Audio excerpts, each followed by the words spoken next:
Hello বন্ধুরা, ছোটবেলায় আমি ডিসি পার্কে গিয়েছিলাম, তো মন চাইলো আবার চলে আসলাম। এই পার্কটি জেলা প্রশাসকের কার্যালয়ের সামনে। কম বেশি আমরা সবাই জানি, নাটোর লেখা দেখলেই প্রাণটা ভরে যায়। এই সেই কাঙ্ক্ষিত নাটোর ডিসি পার্ক। এখানে আসলে একটি ছবি উঠাইতেই হবে। একটু হাসেন। আমি হাসতে পারি না। ছোট বড় সকলেই এই নাটোর ডিসি পার্কে বিনোদন উপভোগ করে। ঠিক আছে ঠিক আছে। প্রথমে শিশু পার্কে গিয়েছিলাম, পরে দেখি তালা মেরে থুয়েছে। বলিস কি? ইহা সত্য, ইহা সত্য, ইহা সত্য। আমরা বেলা 11টার সময় এসেছিলাম। শিশু পার্ক 3:30টায় খুলবে। আগে আমরা শিশু পার্কে ফ্রিতে ঢুকতাম, এখন দুঃখের বিষয় টাকা দিয়ে আজকাল ঢুকতে হয়। তাদের বিচার হওয়া দরকার। তাও যদি শিশু পার্কে পানির ব্যবস্থা থাকতো। ভিতরে একটিও টিউবওয়েল নেই আর ট্যাপ নেই, এই জন্য ডিসি পার্কই ভালো, কারণ সবার জন্য উন্মুক্ত।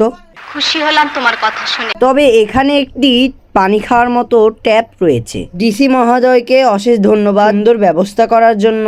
চারিদিকে সুন্দর সুন্দর ফুলের বাহার দেখে আমার মন জড়িয়ে যাচ্ছে। এই আমাদের নাটোরের পার্কটি দেখতে আপনাদের কেমন লাগে? আমার তো মনে হয় বারবার আসি। এখানে সবাই এসে ঘুরতে পারবেন, ছবি তুলতে পারবেন ও ফ্রি বসে বাদাম খেতে পারবেন। তবে বাদামটা ফ্রি না, বাদামের টাকা দিতেই হবে।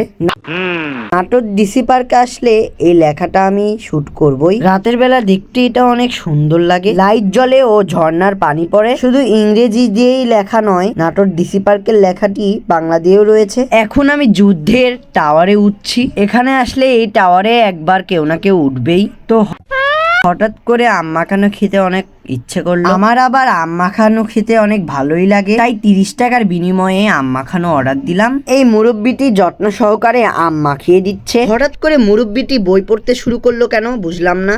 ও পরে বুঝলাম এটাই হলো আম মাখানোর প্লেট। ঝাল ঝাল টক মিষ্টি আম খেতে ভালোই অসাধারণ লাগছে। তাই এত ঝাল যে আমার মুখ দিয়ে সাউন্ডই বেরোচ্ছে না। তো হঠাৎ করে দেখি একটি পিচ্চি মাছ দেখার জন্য কান্না করছিল, আর ওই পিচ্চির আশা পূরণ করার জন্য আমি কিছু মুড়ি নিয়ে আসলাম। পরে আমি মাছকে খেতে দিলাম। খাবার দেওয়ার সঙ্গে সঙ্গে মাছগুলো ছুটে চলে হরেক রকমের মাছ, লাল মাছ, সাদা মাছ, কালো মাছ, হরেক রকমের মাছ দেখে আমিও খুশি ও বেবিটাও খুশি। এখন আমরা বাজারের উদ্দেশ্যে রওনা দিলাম। আমাদের নাটোরের সেই চেনা রোড, এটা দেখলে আমার প্রাণ জুড়িয়ে যায়। এটা কি সত্য? আরো ভালো লাগতো যদি রাজশাহীর মতন রোড লাইট গুলো হতো। রোডের দুই পাশে গাছপালা ও মাঝখানে ঝলমলে লাইট, ভাবতেই অসাধারণ লাগছে।